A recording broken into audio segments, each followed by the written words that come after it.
Bismillahirrahmanirrahim. Assalamualaikum warahmatullahi wabarakatuh.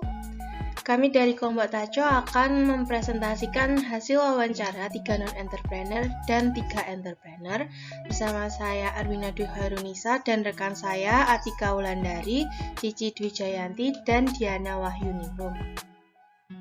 Biodata narasumber non-entrepreneur yang pertama yaitu Devi Fadilasari. Umur Devi yaitu 19 tahun dan bekerja di kasir Rumah Sakit Darmayu Ponorogo. Aspek wawancara yang pertama yaitu besarnya pendapatan. Besarnya pendapatan yang didapat oleh Devi yaitu gaji pokok sebanyak 1.300.000, uang makan, tunjangan profesi, kesehatan tenaga kerja, serta jaminan hari tua. Yang kedua yaitu kekayaan yang dimiliki. Untuk saat ini, kekayaan yang dimiliki Devi itu untuk keperluan sendiri seperti merawat diri serta biaya transportasi. Yang ketiga yaitu tingkat kenyamanan dalam menjalani profesi. Devi merasa saat menjalani pekerjaannya itu sesuai dengan keinginannya karena pekerjaannya itu sesuai dengan skill yang dimiliki. Yang keempat yaitu tingkat stres. Sejauh ini Devi belum merasakan tingkat stres.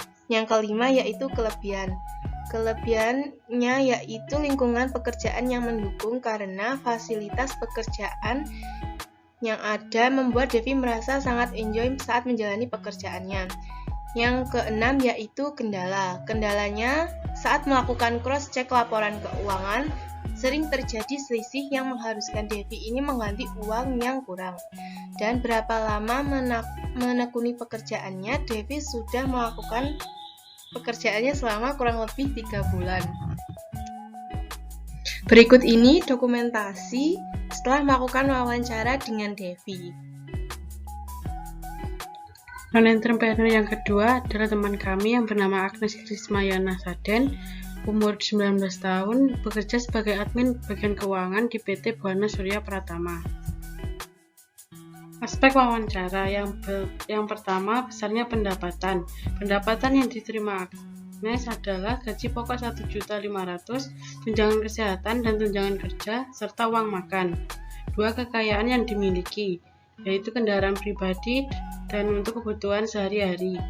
3. Tingkat kenyamanan dalam menjalani profesi, menikmati pekerjaan dan sesuai dengan keahlian yang dimiliki dan juga sesuai dengan jurusan waktu di SMA.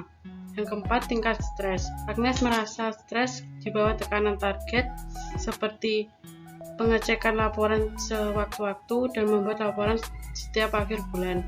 Yang kelima, kelebihan. Menjadi pribadi yang lebih percaya diri, kreatif, disiplin, dan rapi. Yang keenam, kendala. Agnes harus mengecek ulang laporan secara berulang-ulang karena terjadi kesalahan.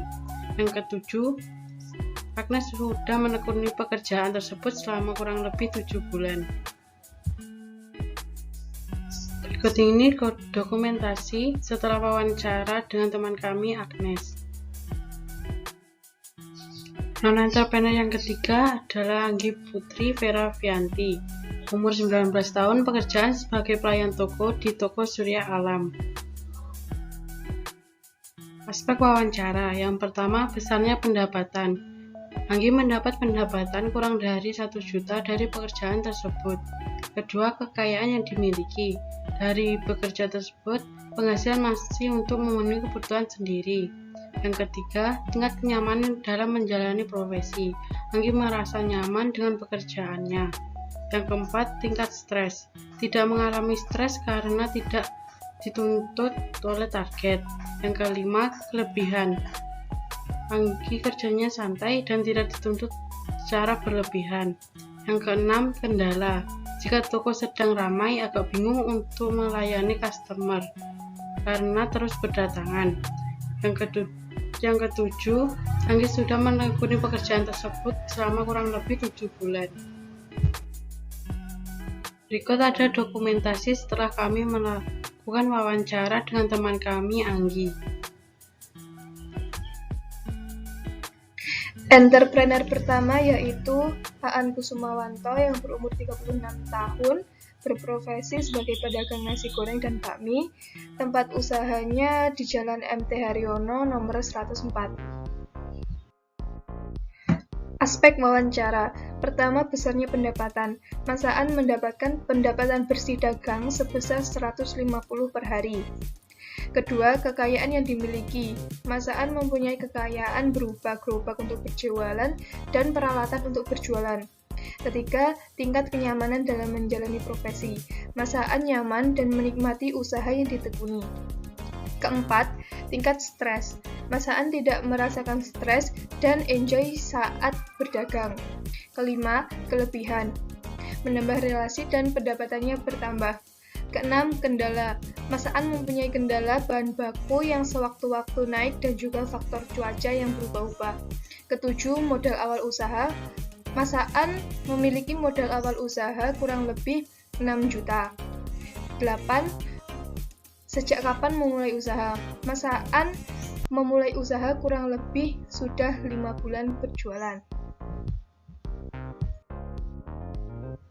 Berikut adalah dokumentasi setelah melakukan wawancara bersama Mas Aan. Entrepreneur yang kedua yaitu Hilda Ayu Rahmawati yang berumur 34 tahun. Mbak Hilda mempunyai usaha sego babat Mboksu yang berada di Jalan Suromenggolo. Aspek wawancara. Pertama, besarnya pendapatan. Mbak Hilda mendapatkan pendapatan kurang lebih 6 juta dalam 1 bulan. Kedua, kekayaan yang dimiliki. Mbak Hilda memiliki kekayaan berupa kendaraan, kebutuhan sehari-hari, dan toko. Ketiga, tingkat kenyamanan dalam menjalani profesinya. Mbak Hilda merasa nyaman dengan usaha yang dipilihnya. Keempat, tingkat stres. Terkadang Mbak Hilda merasakan stres karena jualannya masih tersisa dan cuaca tidak mendukung. Kelima, kelebihan. Usaha yang dipilih Mbak Hilda bersifat fleksibel dan mendapatkan hasil harian. Keenam, kendala. Mengalami kesulitan dalam membuat cash flow. Ketujuh, modal awal usaha. Mbak Hilda mempunyai modal awal usaha sebesar kurang lebih 10 juta. 8. Sejak kapan memulai usaha? Mbak Hilda sudah memulai usaha kurang lebih dalam 1 tahun. Biodata narasumber entrepreneur yang ketiga yaitu Mbak Nunung Feriana. Beliau berumur 37 tahun, merupakan pengusaha warung Mbak Nung yang berada di Jalan Sidorejo nomor 71 Babatan Ponorogo. Aspek wawancara. 1. Besarnya pendapatan, kurang lebih sebesar 3 juta rupiah. 2. Kekayaan yang dimiliki, masih untuk memenuhi kebutuhan pribadi dan keluarganya. 3. Tingkat kenyamanan dalam menjalani profesi, merasa nyaman dengan usahanya. 4. Tingkat stres, tidak mengalami stres dalam menjalani usaha dan merasa enjoy dengan usaha warung tersebut. 5. Kelebihan, bahan yang digunakan tidak rumit dan mudah untuk membuatnya. Kendala, saat lontong habis dan pesanan online yang membludak. Yang ketujuh, modal usaha kurang sebesar 500.000. Usaha tersebut telah berjalan kurang lebih selama setahun. Berikut merupakan hasil dokumentasi setelah mewawancarai narasumber yang ketiga. Kesimpulan dan kesan. Kesimpulan tentang apa itu entrepreneur. Menurut saya, entrepreneur itu seorang yang bisa membangun usaha dengan ide atau konsep bisnis yang sudah matang dengan memiliki keunikan atau ciri khas tersendiri yang berbeda dari bisnis lainnya, dan mau untuk mengambil dan menanggung resiko atau tantangan atas usaha yang telah dijalaninya. Kesan dengan entrepreneur, mendapatkan pengalaman dan pembelajaran tentang kewirausahaan dan cara bagaimana menjadi wirausaha yang baik dan benar, bertujuan untuk menjadi wirausaha yang sukses nantinya, dan juga mengajarkan untuk berani memulai berwirausaha dan menghadapi tantangan yang sudah ada.